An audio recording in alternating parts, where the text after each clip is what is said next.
Hello, well, my name's Chris Payton. I've just come on very briefly to explain a wee bit about the next Scottish Research Online course from Pharos Tutoring, which commences on September the 4th.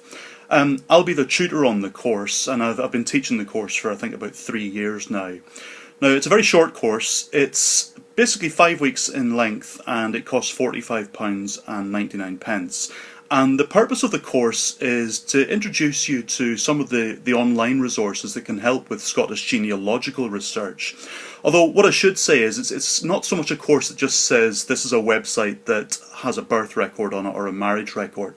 It very much looks at some of the key websites such as Scotland's People and Ancestry and Family Search and so on, and explains some of the key things that are on the sites that can help you with your research, some of the wee tricks that can help you get through certain problems, some hidden resources even on some of the websites that most people tend to sort of bypass when they go straight for the records. There's a lot packed into these particular online resources that can really help, and to also provide a bit of an understanding about some of the records that you'll be researching with. So there are 5 lessons, and the first lesson is basically a general overview of some of the key websites. Then we tend to go to a more specific set of sort of subjects, if you like, in the remaining sessions. So lesson 2, for example, looks at essential maps and gazetteers and some of the key things that you'll find to help understand your sense of place with your ancestors.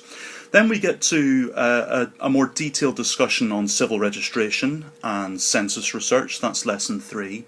And then for lesson 4, we really go to town and have a lot of fun with the Church of Scotland registers. Now, the Church of Scotland was a Presbyterian church, and as my mum said, or as my mum often says, the church in Scotland could make 2 stones fight. It split over everything constantly. Anytime there was a discussion that somebody didn't agree with, half of them walked off and formed another church. So maybe not quite as simple as that. But there are lots of interesting things in the background of the Church of Scotland, and only some of the records are online. So in that particular lesson, it's also useful to know what isn't online. That can help as well. And then in the final session, what we look at are Scottish probate records, or the records of what we call confirmation here, wills and testaments, and who left stuff behind, and the differences as well between what could be left in a Scottish will compared to the rest of the UK, because Scotland operates under Scots law, which is not the same as English law. There's a lot of major differences in how these things are done. So anyway, that's just a brief overview of what the course will entail. It starts in just over a week's time on September the 4th, and hopefully I'll see you there.